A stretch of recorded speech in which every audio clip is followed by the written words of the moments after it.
பிரமனுமாலும் பிரானே நான் என்ன பிரமன்மால் தங்கள்தம் பேதைமையாலே பரமன் அருளாய் பறந்து முன்னேற்க அரணடி தேடி அரற்றுகின்றாரே.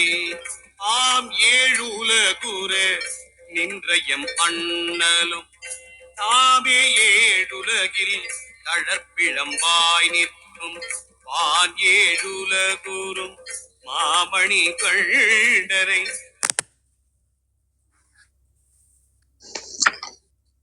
அனைவருக்கும் இனிய காலை வணக்கங்கள்.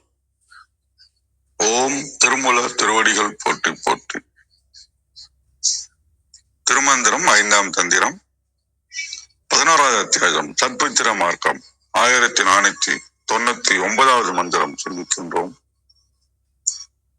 உயர்ந்தும் பணிந்தும் உகந்தும் தழுவி வியந்தும் அரண் அடிக்கே முறை செய்மின் பயந்தும் பிறவி பயன் அதுவாகும் பயந்து பருக்கிலர்பால் நவையாமே அப்படின்னு ஒழுக்கமாக இருப்பதன் மூலமாக இறைவனை நாம் தக்க வைத்துக் கொள்ள முடியும். உயர்ந்தும் ஒழுக்கத்தில் பணிந்தும் இறைவனை திருவடியை தழுவி 5 எழுத்து மந்திரத்தையும் வியந்தும் அந்த அனுபவத்திலே திளைத்தும் அரண் அடிகை முறை செய்யின் திருவடியை கைகளால் முறைப்படி தொண்டு செய்தும் பிறவி பயன் அது ஆகும் அதுவே நாம் எடுத்த பிறவியின் மேலான பயனென்று கருதியும் அவனை தந்தையாக பாவித்து மகனாக தொண்டுகளை செய்யும் பாக்கியத்தோடு இருப்பது நன்மை வலிக்கக்கூடிய ஒரு செயல் அப்படின்னு வீடு பேர் அடைவதற்கான பிறவி பயன் என்று இயல்பாகவே இருந்தாலே இறைவனை நாம் அடைய முடியும் என்கின்ற ஒரு யதார்த்த நிலையிலே கூறுவதாக உணர்கின்றேன். மிக்க நன்றி. பாருங்கள் ரத்னகுமார் ஐயா, வணக்கம். நன்றிங்க. திருச்சிற்றம்பலம். திருமூலர் திருவடிகள் போற்றி போற்றி. திருமூலரின் திருமந்திரத்தில் 5ஆம் தந்திரத்தில் 11வது அத்தியாயம் தற்புத்திர மார்க்கம் பாடல் 1499 பார்த்துக் கொண்டிருக்கின்றோம். பாடல் இருக்கின்றது. பழிந்தும் முகந்தும் தழுவி வியந்தும் அரணடிக்கே முறை செய்தின் பயந்தும் பிறவி பயனதுவாகும் பயந்து பறிக்கில பானயனாமே. உயர்ந்து பணிந்தும் உகந்தும் தழுவி வியந்தும் அரணடி கைமுறை செய்யின் பயந்தும் பிறவி பயனது ஆகும் பயந்தும் பறிக்கில் பால் நன்மையின் ஆகுமே. இதன் விளக்கமாக சரவணதையா தரத்திலிருந்து ஒழுக்கத்தில் உயர்ந்து நின்றும் இறைவனின் திருவடிகளை பணிந்து தொழுதும் அவனுக்கு செய்கின்ற பணிவிடைகளை விரும்பி செய்தும் இறைவனின் திருவுருவத்தை தழுவிக்கொண்டும் அதனால் கிடைக்கின்ற இறை அனுபவத்தால் வியப்படைந்தும் இறைவனின் திருவடிகளுக்கு தமது கைகளால் தொண்டுகளை செய்தால் அந்த தொண்டே தாம் எடுத்த பிறவிக்கு கிடைக்கின்ற மிக பெரும் பயனாக இருக்கும். அப்படி கிடைத்த அருளினால் இறைவனை தந்தையாக பாவித்து தொடர்ந்து அந்த தொண்டுகளை செய்து கொண்டே வந்தால் தந்தையாக இருந்து அதை செய்ய வைக்கின்ற இறைவனை அதனால் கிடைக்கின்ற அனைத்து நன்மையாகவும் இருக்கின்றார் அப்படின்னு இந்த பிரதிகளை கொடுத்திருக்கிறாங்க. தேவாரம் நாட்டுவார்கள் அரணது திருவடிகளின் நேரே நின்றும் வீழ்ந்தும் மனம் விரும்பியும் கைகளால் பிடித்தும் புகழ்ந்தும் முறைப்படி வழிபாடு செய்யுங்கள். அம்முறையீடு உலக பயனையும் தருவதாயினும் மானுட பிறப்பின் பயனாகிய வீடு பெற்றை தருவது அன்று ஒன்றே. ஆதலில் அதனை மேற்கொள்ள அஞ்சி ஒளிவாரிடத்தில் குற்றம் வந்து தங்குவதாம். இந்த பிரதிகளை கொடுத்திருக்கிறாங்க. கௌரியம்மா வாருங்கள். உங்களுக்கு ஒண்ணு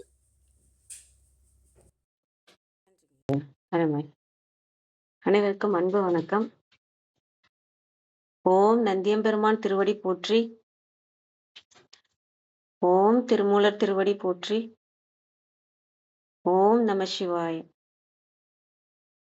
திருமந்திரம் 1499 உயர்ந்தும் பணிந்தும் முகந்தும் தழுவி வியந்தும் அரணடிக்கே முறை செய்மின் பயந்தும் பிறவி பயனது ஆகும் பயந்து பரிக்கில் அப்பான்மையன் ஆமே. அங்க பிரிக்கில பரிக்கில்னு கொடுத்துருக்காங்க. நிறைய பதிகத்துல வந்து பிரிக்கில்னு கொடுத்துருக்காங்க. அதாவது பயந்து பிரிக்கல பான்மையும் நாமே அப்படின்றது அது கரெக்டா இருக்கும்னு தோணுது எனக்கு. Commentary. Rice up, prostrate, take up, embrace and wonder. Appeal in all the ways to the holy feet of the Lord that brings the benefit of this birth. Hold him with reverence. He responds in turn. சத்புத்திர மார்க்கத்துல இருக்கோம். இதுல வந்து எப்படி இந்த கிரியையில தான் நம்ம இருக்கோம். இருந்தாலும் நம்ம வந்து இறைவனாகவே மாறுற வரைக்கும் போக முடியும். எதனால் எப்படி போக முடியும் அப்படின்னா, நம்ம முழு மனதையும் அந்த சரியகிரிய யோகம் ஞானம் வந்து எப்படி பிரிச்சிருக்காங்கன்னா, இந்த இது மனம் புத்தி சித்தம் அகங்காரம் இல்லையா. அந்த மனம் புத்தி சித்தம் அகங்காரம்ங்கிறது வேற ஒன்றும் இல்லை, அந்த மனதை வந்து கூறா போட்டு இருக்க விஷயம்தான். தனித்தனியா பார்க்குற விஷயம்தான். அது சில பேருக்கு ஒன்று அதிகமாக இருக்கும், ஒன்று கம்மியாக இருக்கும். அந்த மாதிரி அதை வச்சு அவங்க இந்த இறைவன் அடைகிறதுக்கான விஷயங்கள் செய்வாங்க. இப்போ அறிவு அதிகமாக இருக்கிறவங்க இதை செயலை நான் எப்படி செய்கிறது அப்படின்னு யோசித்து நம்ம இறைவனுக்காக செய்கிற செயல் தான் இந்த இடத்துல நம்ம பார்த்துட்ருக்கோம். அது மட்டும் இல்லாமல் நம்ம எல்லாத்தையுமே இதில் வந்து நம்ம ஆழமாக போகும்போது நம்ம நம்மளோட உணர்வு நிலையிலையும் இறைவனை கொண்டு வர முடியும், நம்மளோட விழிப்பு நிலையிலையும் இறைவனை கொண்டு வர முடியும்.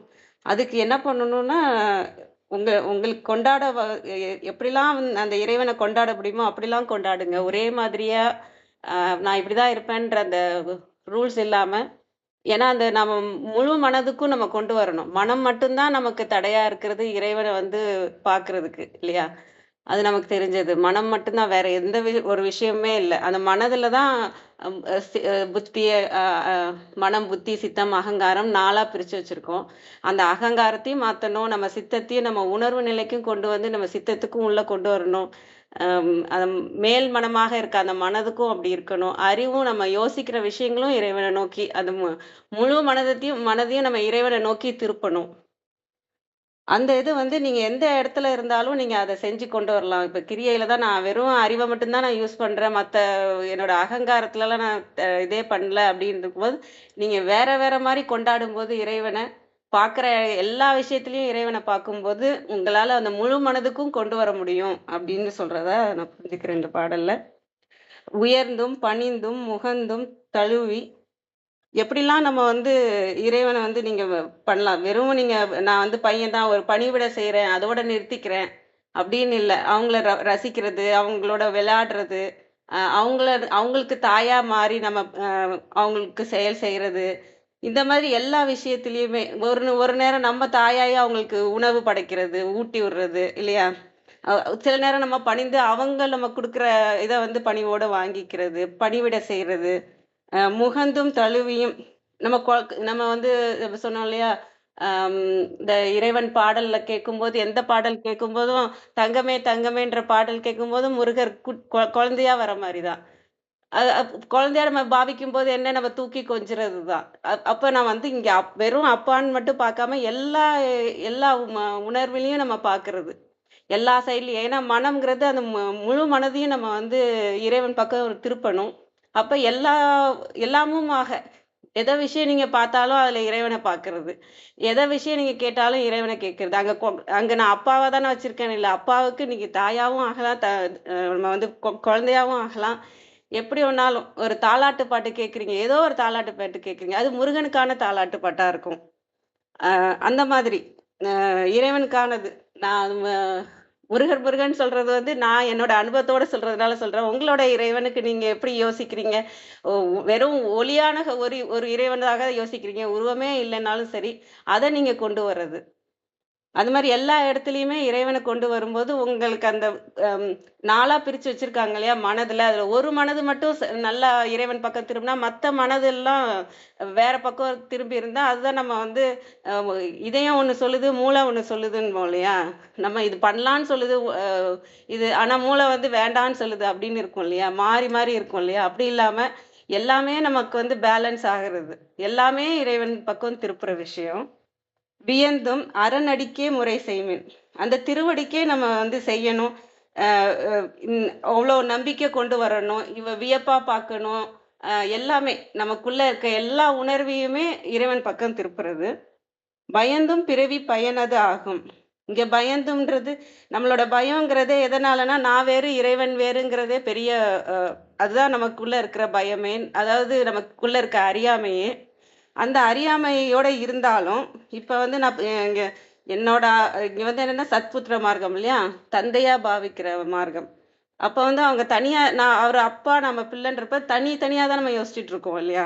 அப்படி இருந்தாலும் பயந்தும் பிறவி பயனாகும். பிறவி பயனது ஆகும். அப்படி நீங்க பார்த்து நீங்க வந்து உணர்வு பூர்வமா இறங்கி இன்னும் ஆழமா நீங்க எல்லா மனதையும் தூய்மைப்படுத்தும்போது பிறவி பயனும் உங்களுக்கு கிடைக்கப்பெறும். பிறவி பயன் வந்து நம்ம வந்து இறைவனை அடையிறது தான். அதுதான் இப்ப இந்த யோகத்துல இந்த முக்தி பெறுறது. 3வது வரி வந்து யோகமா இருக்கும். 4வது வரி வந்து கிரியையில் ஞானமாக இருக்கும். இது கிரியையில் யோகமாக இருக்கும். பயந்து பிரிக்கல பான்மையும் நாமே. அந்த பிரிச்சு பார்க்குற நான் தனியா இருந்தாலும் பிரிச்சு பார்க்குற நிலை இல்லாம அந்த பான்மை பிரிக்கலைன்னா நம்ம பிரிச்சு இல்லாத பான்மைனா தன்மையும் ஆமே. அந்த தன்மைக்கு நான் வேறு இறைவன் வேறுன்ற தன்மைக்கும் நம்மளால வர முடியும். தனித்தனியா இருந்தாலும் எனக்குள்ளதான் இறைவன் இருக்கிறாருன்னு நீங்க உள்ள கொண்டு வர எல்லா உணர்வையும் நமக்குள்ள இருக்கிற அனைத்து உணர்வையும் இறைவன் பக்கம் திருப்ப நம்மளால வந்து அடுத்தடுத்து போக முடியும்.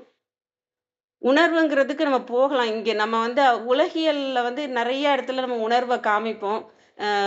அத எப்படி சாதாரணமா சொல்லலாம். இப்ப நானே ஒரு தப்பு பண்ணியிருக்கேன்னா, உங்கள்ட்ட வந்து நான் சாதாரணமா சாரி அப்படின்னு சொல்லிட்டு போனேன்னா, நீங்களே சொல்லுவீங்க, நீங்க உணர்ந்தே மனதாரவே சொல்லலையே அப்படின்ற மாதிரி கேட்போம் இல்லையா? இங்க நம்ம உலகியல்ல நிறைய விஷயத்துக்கு கண்ணீர் விடுவோம். நிறைய விஷயத்துக்கு இந்த உணர்வு, சித்தம், இந்த அகங்காரம் எல்லாத்தையும் நம்ம உலகியல்ல யூஸ் பண்ணிட்டு தான் இருக்கோம். அது யூஸ் பண்ணாத ஏரியா எனக்கு அது தெரியவே தெரியாது அப்படிலாம் இல்ல. நம்ம இங்க இந்த உலகியல்ல நம்ம யூஸ் பண்ற இந்த உணர்வு, அகங்காரம் இத எல்லாத்தையும் எடுத்து இறைவன் பக்கம் திருப்புற விஷயம் தான் இந்த இடத்துல. இதுல நீங்க எந்த நிலையில இருந்தாலும் அதுல நீங்க இறங்கி ஆழமா போகும்போது உங்களால அந்த இறைவனாகவே ஆக முடியும். அந்த முக்தி பேரும் உங்களுக்கு கிடைக்கும். கொண்டாடுற விஷயம் எப்படிலாம் கொண்டாட முடியுமோ அப்படிலாம் கொண்டாடுங்க. ஏன்னா நம்மளோட முழு மனதும் அதை வந்து சரியாகணும். முழு மனதும் நமக்கு வந்து சரியாகணும் அப்படிங்கிறப்ப ஒரே மாதிரியே நான் இன்னைக்கு பூஜை பண்றேன்னா அதே பூஜை அப்படி இல்லாம அடுத்தடுத்த நிலைக்கு கொஞ்சம் இறங்கி அடுத்தடுத்த உணர்வுக்கு வாங்க அப்படின்றது. இந்த முருகன் பாடல் கூட இருக்கும். நெஞ்சார நான் நினைக்க பஞ்சாமிர்தம் கொடுக்கும் ஒரு தெய்வம் நீதானையான்னு. நெஞ்சார நாம நினைக்கணும். முழுக்க முழுக்க ஒரு அறிவு வெறும் மேல் மனதுல மட்டும் நான் நினைக்காம, வெறும் என்னோட உணர்வுல மட்டும் நான் நினைக்காம, எல்லாம் அந்த முழு மனதையுமே இறைவன் பக்கம் திருப்புறது. இந்த டோட்டல் மைண்டுன்னு சொல்லுவாங்க இல்லையா? அந்த அந்த டோட்டல் மைண்டையும் நம்ம வந்து இறைவன் பக்கம் திருப்புறது தான். திருப்பினோம்னா நம்மளாலையும் இறைவனை அடைய முடியும்.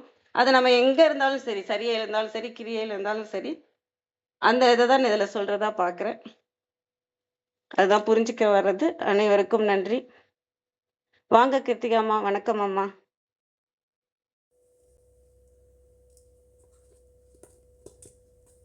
வணக்கம். அனைவருக்கும் இனிய காலை வணக்கம். நம்ம நல்ல விளக்கங்கள் கேட்டோம். ரத்னாயா, கௌரிமா, லயனையா எல்லாருமே நல்ல அழகான மந்திரத்தை சொன்னாங்க, பொருட்களை சொன்னாங்க. நம்ம இன்னைக்கு இந்த மந்திரத்தை இன்னொரு முறை வாசிச்சிடலாம். உயர்ந்தும் பணிந்தும் முகந்தும் தழுவி வியந்தும். இதெல்லாம் செயல். உயர்ந்தும் பணிந்தும் முகந்து தழுவி வியந்தும் அறநடிக்கே முறை செய்மின் பயந்தும் பிறவி பயனதுவாகும். பயந்து பருக்கில் அப்பான்மைய நாமே. பருக்கில் அப்படின்னு தான் இருக்கு. என்னுடைய பிரதிகள்லயும் அந்த மாதிரிதான் இருக்கு. பிரிக்கில் அப்படின்னு வரல. பொருள் பார்க்கும்போதும் பருக்கில்ங்கிறது வந்து ரொம்ப அழகான ஒரு பொருளை தான் இருக்கும். தாங்கக்கூடிய, தாங்கில், நம்ம தாங்கி நிற்கக்கூடியது அப்படின்னு வரும் பருக்கில் அப்படின்னா. இல்ல இன்னும் கொஞ்சம் ஆழமா போனோம்னா, இன்னும் ஆழமா பார்த்தா அதாவது தீவிரமாக பார்த்தால் அப்படின்னு ஒரு பொருள் வரும் பரிக்கில் அப்படிங்கிறதுக்கு. சோ அத்தகைய ஒரு மந்திரம் இது. என்ன சொல்றாங்க? அறநடிக்கே முறை செய்மின் பயந்தும் பிறவி பயனதுவாகும் அப்படின்னு சொல்றாரு. இந்த இடத்துல பயந்தும் அப்படிங்கிறதுக்கு நம்ம பொதுவா பொருள் என்ன பார்ப்போம்? பயம் அப்படின்னா ஃபியர், அஃப்ரைடு அப்படிங்கிற ஒரு தன்மைய அட்ஜெக்டிவா பார்ப்போம். இத ஒரு வினை சொல்லா நம்ம பார்க்கலாம். பயத்தல் அப்படிங்கிறதுக்கு ஒரு வினை சொல்லா இருக்கு, வினை சொல் இருக்கு. நம்ம ஐயா நர்த்தனரியான் தான் சொல்லுவாங்க.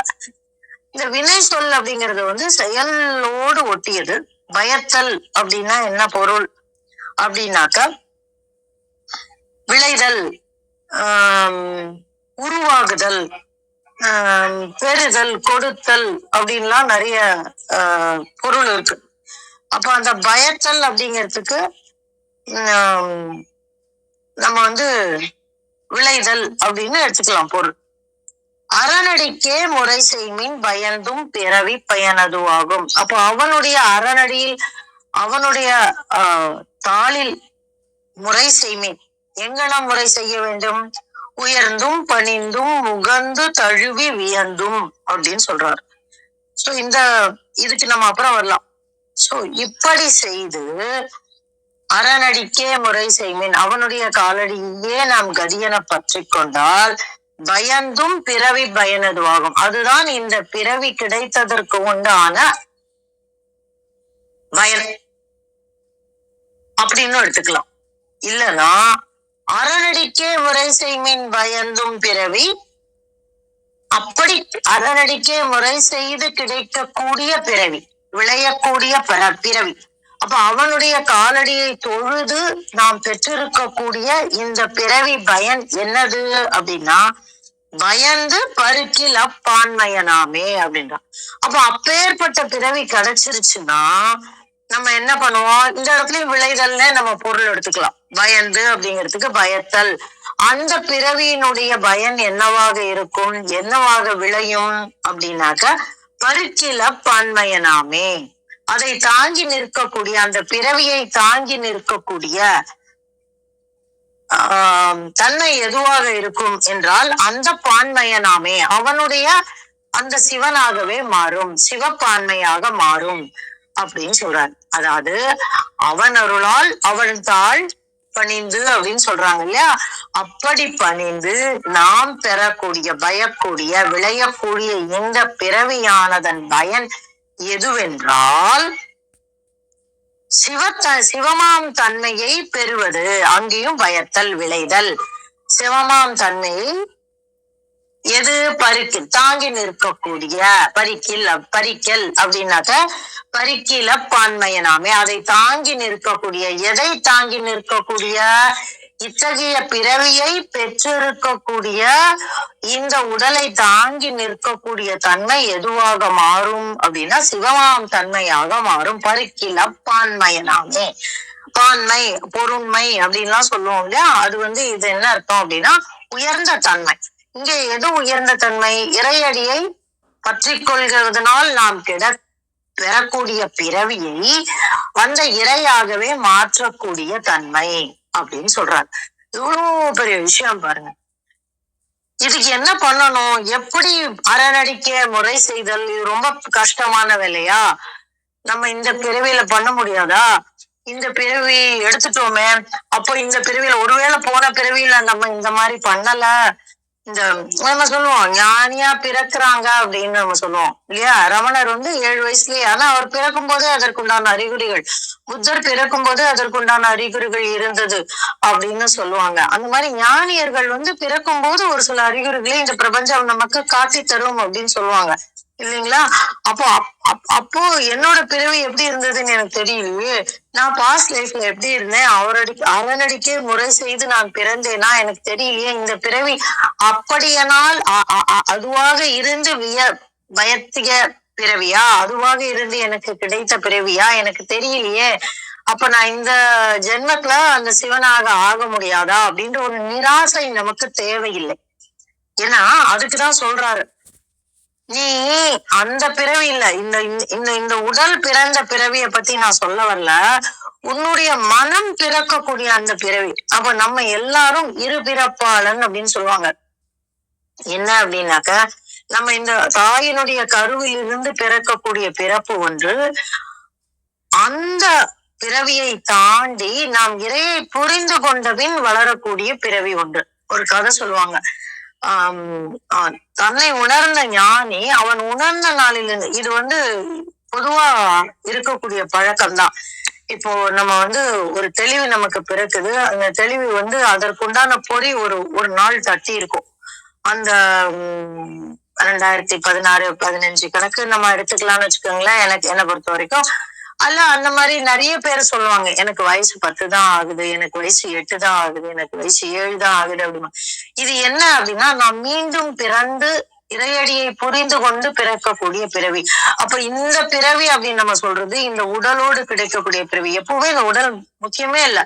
உடல் முக்கியம் எதற்கு என்றால் இந்த உயிரை ஆன்மாவை தாங்குவதற்கு. அப்போ இந்த பிறவிதான். அப்ப இந்த உடல்ல வர்றதுதான் நான் சிவனடியை பற்றி அறநடிக்கை முறை செய்து பிறக்க வேண்டுமா அப்படின்னா இல்ல, அதுவும் உண்மைதான். இந்த பிறவியில நம்ம பக்தியால் திளைத்து நம்ம பெறக்கூடிய பிறவி. ஆனா அதுக்காக நிராசைப்பட வேண்டாம். இந்த பிறவியிலே, இந்த உடல் கிடைத்த இந்த பிறவியிலேயே நம்மால் அந்த நிலையை பெற முடியும். எப்படி? அதுக்குதான் வழி சொல்றாரு. உயர்ந்தும் பணிந்தும் முகந்து தழுவி வியந்தும். அவ்வளவுதான். நீ நீ நீ நீ உதி, நமஸ்காரம் பண்ணு, மண்டிடு, படு, எழுந்துரு, என்ன வேணா பண்ணு, எதை பண்ணினாலும் அப்படின்னு ஒரு இடத்துல நம்ம இதை வச்சுக்கலாம். அப்போ இந்த உயர்ந்தும் பணிந்தும் அப்படின்னா மலை மேல் இருக்கக்கூடிய இறைவனை சென்று பார்ப்பத அப்படின்னும் நம்ம எடுத்துக்கலாம். இல்ல இந்த உடலில் இருக்கக்கூடிய உயிர் சக்தியை குண்டலினியை எழுப்பி மேலே உயர்ந்தும் அதன் பின் பணிந்தும் துவாதசாந்தத்தில் பணிந்தும் அப்படின்னும் நம்ம எடுத்துக்கலாம். முகந்தி தழுவி வியந்தும் அப்படின்னு சொல்றாரு. அப்போ அந்த பேரானந்த பெருமழையில் நனைவோம். ஏன்னா இந்த ரெண்டும் நடந்துருச்சு. யோக பார்வையில பார்க்கும்போது இந்த ரெண்டும் நடந்துருச்சு. குண்டலினி சக்தி மேல எழும்பி துவாதசாந்த வெளியில் சென்று அந்த அறநடியில் பணிந்து நாம் பெறக்கூடிய பயன் என்னவாக இருக்கும் என்றால் முகந்து தழுவி. முகந்துனா அப்படியே வாரி எடுக்கிறது. நீரை முகர்தல் அப்படின்னா என்ன அர்த்தம்? நம்ம 2 கையும் குவிச்சு தண்ணி எப்படி எடுப்போம் இல்லைங்களா? அதுதான் முகந்து. இல்லைன்னா சொம்புல மோந்துட்டு வா, தண்ணி மோந்துட்டு வான்னு சொல்லுவோம். என்னது? நிறைய இருக்கு. அதுல இருந்து ஒரு விஷயத்த நம்ம கொஞ்சமா எடுத்துட்டு வரோம். ஒரு பாத்திரம் வச்சோ, ஒரு கை வச்சோ, ஒரு வாளி வச்சோ அது மோந்து ஊத்து அப்படிம்பாங்க. மோந்து அப்படிங்கிறது வேற ஒண்ணும் இல்லை, இந்த முகந்துதான்.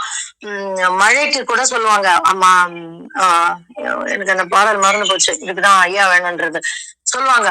கடலில் இருந்து முகர்ந்து மழை மேகத்துல இருந்து சேமிக்கப்பட்டு பின்ன விழுது அப்படின்னு சொல்லுவாங்க. ஆழ்வார் பாசுரத்துல வரும். முகர்ந்து, எனக்கு அந்த பாசுரம் மறந்து போச்சு. அந்த கான்செப்ட் மாத்திரம் மனசுல இருக்கு.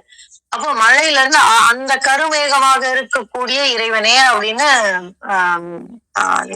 பாடுவாங்க ஆழ்வார்கள். அப்போ அந்த சார்ங்கம் உதைத்த சரமழை போல் அப்படின்ற ஒரு இதுல இந்த இடத்துல ஆர்த்து முகர்ந்து அப்படின்னு வரும். எனக்கு அந்த பாடல் மறந்து போச்சு.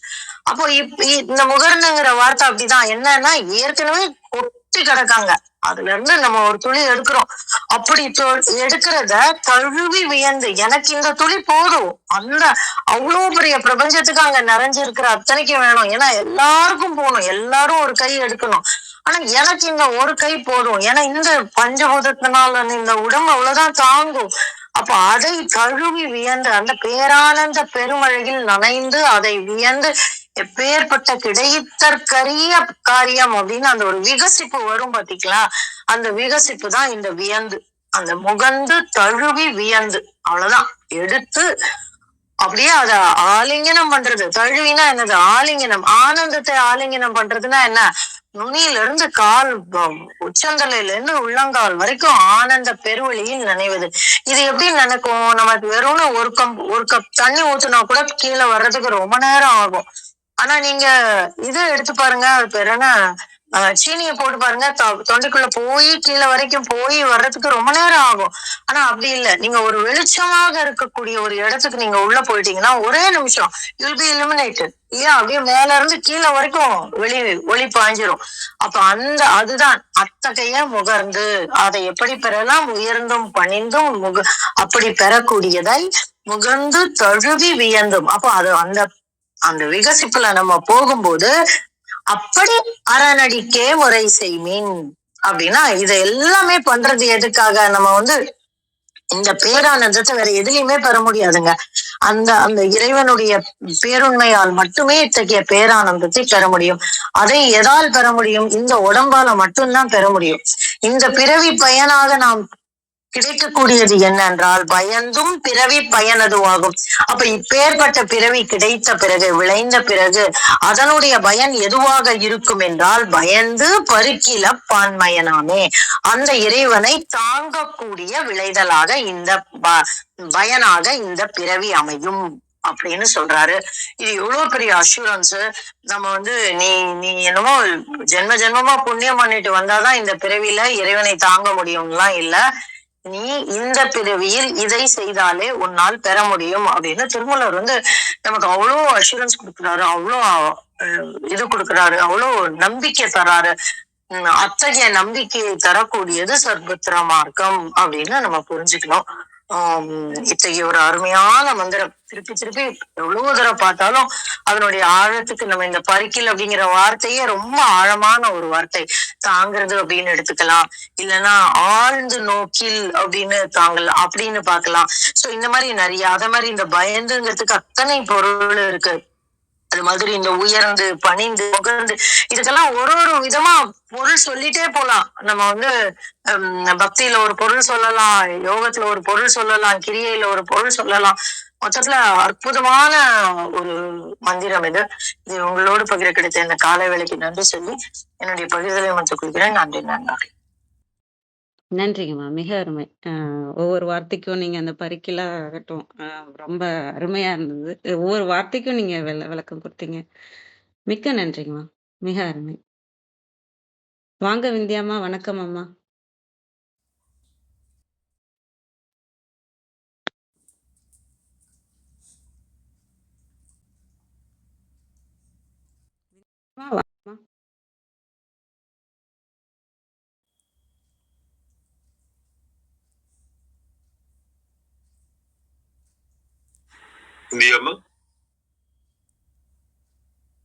அனைவருக்கும் வணக்கம். ஓம் சிவசக்தி போற்றி, ஓம் திருமூலரே போற்றி. 1499வது திருமந்திரம். தாங்குவாரை தாங்கும் தயாபரன். திருமந்திரம். உயர்ந்தும் பணிந்தும் முகந்தும் தழுவி வியந்தும் அரண் அடிக்கே முறை செய்மின் பயந்தும் பிறவி பயன் அதுவாகும் பயந்து பரிக்கில் அப்பான்மையன் ஆமே. உயர்ந்தும் உள்ளத்தால் உயர்ந்தும் உயர்ந்த எண்ணங்கள் சிந்தனைகளுடனும் பணிந்தான் என்ற முனைப்பற்று தாழ்ந்து குனிந்து வணங்கி பணிந்தும் முகந்தும் இரு கண்களாலும் உள்ளத்தாலும் இறைவன் அருட்காட்சியை அள்ளி பருகியும் தழுவி மனத்தால் இறைவனோடு இரண்டர கலந்தும் அவன் உருவோடு ஒன்றி நின்றும் பரம்பொருளின் திருவடி பணிந்து அவனிடமே வேண்டிக் கொள்ளுங்கள். பிறவி எடுத்த பயன் இதுவே ஆகும். பயந்து பரிக்கில் அப்பான்மையன் ஆகும்.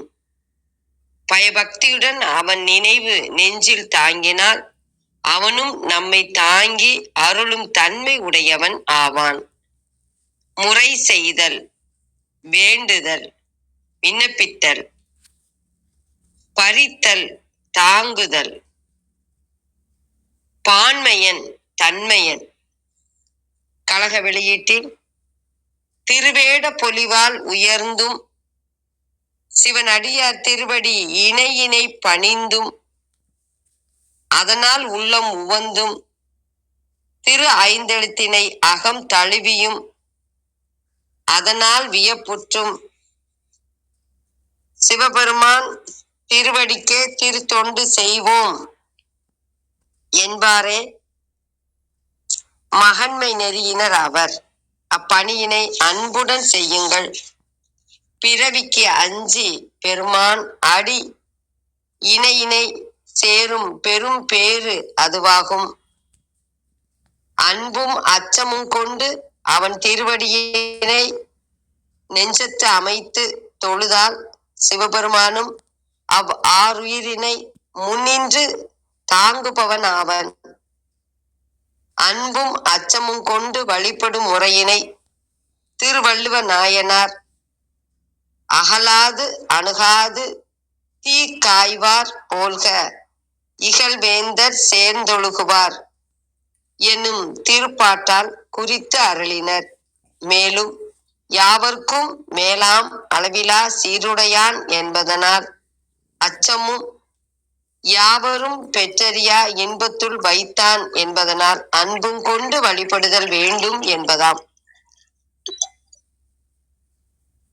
அல்லதும் சிறப்பின்பார் கொள்ளும் அன்பும் பிறப்பின்பார் கொள்ளும் அச்சமும் அகலா உள்ளத்தராய் வழிபடுதல் என்றலும் ஒன்று. பயந்து பரிக்கில் பயம் பக்தியுடன் சற்புத்திர மார்க்கத்தை கைப்பற்றினாள். அனைவருக்கும் நன்றி, வணக்கம். சிவசிவ. திருச்சிற்றம்பலம். நன்றிங்கம்மா. மிக அருமை. நல்ல தெளிவான விளக்கம். ஒவ்வொரு வார்த்தைக்கும் நீங்களும் கொடுத்தீங்க. மிக்க நன்றிங்கம்மா. வேற எதுவும் கேள்வி எதுவும் இருக்குங்களா? யாருக்கும் கருத்து சொல்லணுங்களா? ஒரே ஒரு அந்த பாடல் தேடினல அது கிடைச்சிருச்சு. இது நம்ம ஆண்டாள் நாச்சியார் பாடின திருப்பாவையில வரும். ஆழி மழை கண்ணா ஒன்று நீ கைகரவேல் ஆழியுள் புக்கு முகந்து கொடு ஆர்த்தேரி ஊழி முதல்வன் உருவம் போல் மெய் கருத்து பாழியன் தோளுடை பத்மநாபன் கையில் ஆழி போல் மின்னி வலம்புரி போல் நின்று அதிர்ந்து தாழாதே சார்ங்கம் உதைத்த சரமழை போல் வாழ உலகினில் பெய்திடாய் நாங்களும் மார்கழி நீர் ஆடேலோர் எம்பாவாய் மகிழ்ந்தாலே ஏலோர் எம்பாவாய் அப்படின்னு சொல்லிட்டு ஆழியுள் புக்கு முகந்து கொடு ஆர்த்தேரி அப்படின்னு சொல்றாரு. அந்த கடலுக்குள்ள புகுந்து எடுத்து மேல எடுத்துட்டு போய் அப்படின்னு சொல்றாரு. ரொம்ப அற்புதமான ஒரு வார்த்தை பிரயோகம் இந்த முகர்ந்து அப்படிங்கிற ஒரு வார்த்தை. அது எப்படி மறந்து போச்சுன்னு தெரியல. ஆனா அந்த பாடலினுடைய பொருள் மாத்திரம் அப்படியே உள்ளுக்குள்ள நிற்குது. அத திருப்பி தேடி எடுத்துட்டேன். நன்றி. அதையும் உங்களோட பகிர்ந்துக்கணும்னு நினைச்சேன். நன்றிங்க. வாங்க ரத்னகுமாரையா நிறைவு செஞ்சுக்கலாம்னு நினைக்கிறேன். நன்றிங்க. ஐயா அழகேசன் ஐயா, நாளை 1500வது பாடல் 500வது பாடல் வந்தப்ப ஒரு எல்லாரும் வந்து பேசுனது ஞாபகம் இருக்கு. 1000வது பாடலுக்கு நான் இல்லைன்னு நினைக்கிறேன். அன்னைக்கு வர முடியல. நம்மளோட நண்பர்கள் சத்யநாராயண ஐயா, தியாகராஜன் ஐயா, கவியரசு ஐயா இவங்களும் ஆரம்பத்திலிருந்து சொல்லிட்டே இருப்பீங்க. முடிந்தா நீங்க அவங்களுக்கு ஒரு அழைப்பு கொடுத்து நாளைக்கு வர சொல்லுங்க. ஒரு கிட்டத்தட்ட பாதி வந்துட்டோம். அவங்களும் கலந்துக்கிட்டாங்கன்னா ஒரு காலை நிகழ்வுல சந்தோஷமா நிறைவா இருக்கும் நினைக்கிறேன். வாய்ப்பு கிடைத்தா உங்களுக்கு அழைப்பு விடுங்க. நன்றி. நிறைவு செய்வோம். திருமந்திரம் கேட்க போத பயில அறிவில் உணர்வில் தூய்மையும் ஆன்ம உணர்வும் குனிவும் சஞ்சலம் சங்கடமற்ற வாழ்க்கையும் சிவன் மீது உண்மையான உணர்வு பெறுதலும் கிட்டும். தான் பெற்ற இன்பம் பெருகை வையகம் என்ற திருமூலரின் கூற்றுக்கிணங்க